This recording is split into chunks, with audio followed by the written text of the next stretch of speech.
The woman, a mother of two and a teacher by profession, threw her first child into the dam, then jumped into the same dam with her youngest child, whom she was carrying on her back. Locals attempted to rescue her, but the three are reported to have died as they were being rushed to Bagathi District Hospital. Now, police have interrogated her husband to know the motive behind this heinous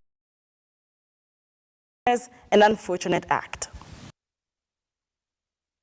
Ilikuwa asubuhi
executing a key national duty. And the country have lost a huge resource in a man who had become a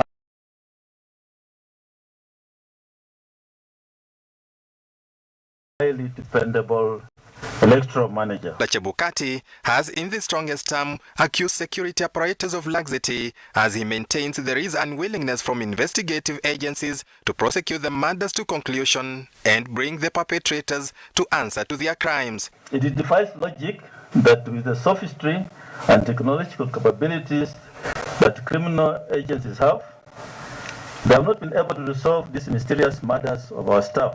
And now Chebukati says action must be taken and taken sooner to bring perpetrators to book and to safeguard democratic space in the country. It's time that these agencies lift their constitutional, statutory and operational calling and conclude investigations to see these troubling as resolved. He has nonetheless warned if individuals behind the heinous murders are not identified and punished, then the country will experience state of anarchy in the near future. Kenya is not a failed state. We must refuse to believe that ours is a country where the rule of law can be suspended at will during the election period.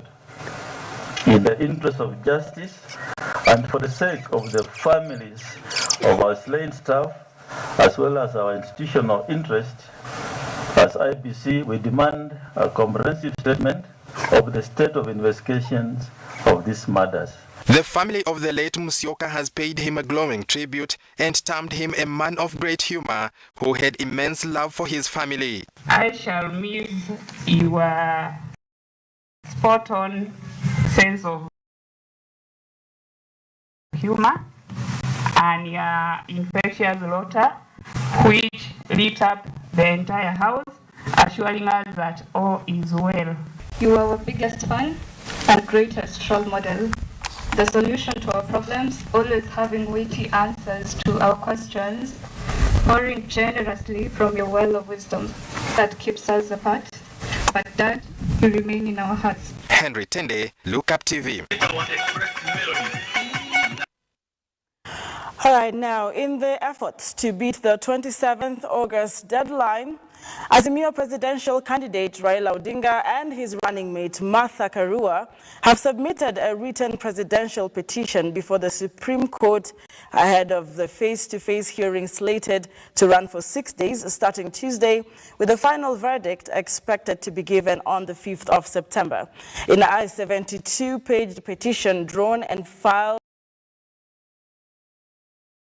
by Odinga lawyers, that is Odinga's lawyer, Paul Mwangi, the Azimio team has leveled accusations against 9 respondents, including the 4 commissioners who distanced themselves from the election results that saw Kenya Kwanza presidential candidate William Ruto declared the president-elect.